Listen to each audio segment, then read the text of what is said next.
going to introduce the subject here of obfuscated VPNs, or as we like to think of, hiding in plain sight. Now, these VPN services are enhanced privacy tools that basically conceal the fact that you're using a VPN from being detected.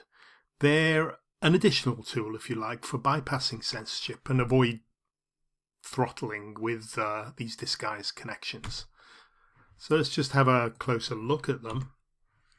How obfuscated VPNs work.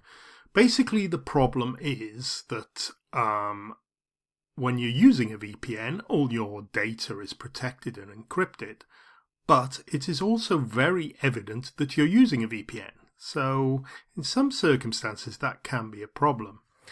Now, obfuscated VPNs attempt to hide the fact that they are VPNs by disguising the traffic. Now, there's a few methods they use. One is traffic obfuscation, so it tries to make the data, your VPN data, which is of course encrypted, look like regular traffic. The easiest way to do that is to pass it off as normal SSL encrypted traffic, which is still encrypted, but much more common. You'll particularly get this sort of traffic to secure websites, for instance.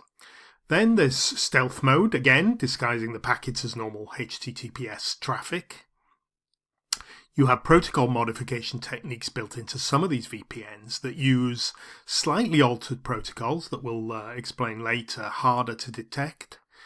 And port selection. A lot of detection systems use the port that you're using as evidence towards what you're actually doing and what sort of protocol you're doing and what sort of traffic it is. Certain things like FTP and telnets and HTTPS, and they all use certain ports generally. There's no actual reason why they can't use other ports, and obfuscated VPNs try to change this around to avoid detection. Right, we'll have a look at the key benefits here, but let me just show you quickly now how you enable obfuscated servers on one of the world's most popular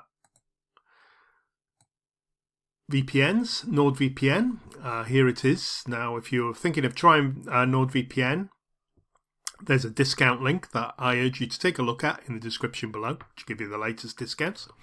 But here's the standard interface to NordVPN. You can see all the VPN servers there all over the world which you can connect to.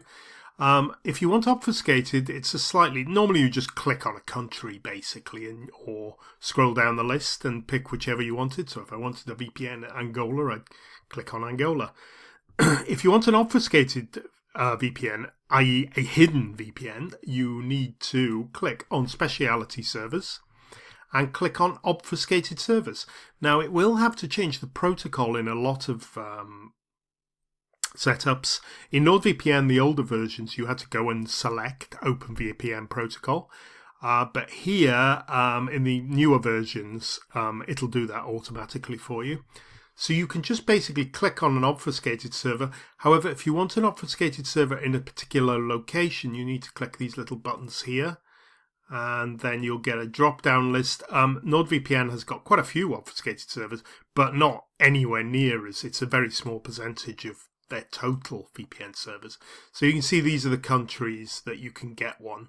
Most of the major Western countries are there, and a few like United Arab Emirates, Hong Kong, where it's potentially more useful to have an obfuscated server. So I can either pick one of those or just pick on the fastest server. So I'll just pick on the double click there, and it's found the German server is the quickest for me from my current location, and it's connected to a German obfuscated server. Let's just minimize that now. So the key benefits, again with a VPN, you can bypass censorship and access restricted sites without detection. Having an obfuscated server doesn't actually help much in this. For instance, if you found your VPN is being detected a lot by something like Netflix or stuff like that, obfuscated servers will have some help, but potentially none. Their main advantage I've found is that they're not overloaded like other servers. So although they're slightly slower, they're not used by as many people, which is one of the major methods that many content providers and sites block VPN servers. It is an enhanced privacy. There's no doubt about it. It does add another layer. Making you look as though you've not got a VPN is an additional layer of security and privacy, if you like. It makes it look like you've got nothing to hide, even if you haven't. And again, avoid throttling. A lot of the peer-to-peer filters and hardware detection systems can detect VPN traffic, and this is another way of thwarting them, if you like. So common use cases. Now, this is probably the most important. You'll probably know if you should use a VPN freely, okay? Most countries, a VPN is not a problem. So if you're in most Western democracies or places like that across the world, using a VPN is not a problem. In fact, it's a standard business practice. So there's no issue really, unless you want this extra layer. But in places like China, Iran, UAE, you're not really supposed to use a VPN service. So it may be a good idea to hide that fact. So privacy advocates, it is extra protection. So if you've got some reason to be extra careful, whether you're a journalist or in a different occupation like that, an extra protection is good. Businesses sometimes do use, if they're using very sensitive information, to keep their business communication channels secret. So, technical implementation. There are various methods. We won't go into any great depth here. NordVPN uses something called XOR obfuscation, which basically scrambles the data packets. A lot of the commercial VPNs use this method. There are OpenVPN modifications, so you can alter settings like ports and different transport protocols and footprints that the VPN leaves by just tweaking the VPN settings. And then you have specific protocols like ShadowSox, which was created by a Chinese programmer to bypass the Great Firewall of China, for instance, and things like NordWhisper, which is another custom-made protocol that NordVPN uses specifically for obfuscation.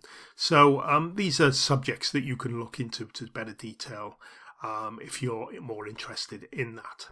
Okay, so that's our brief introduction. Thank you very much for watching, and I hope this has helped some people understand this topic. Okay, thanks for watching. Bye for now.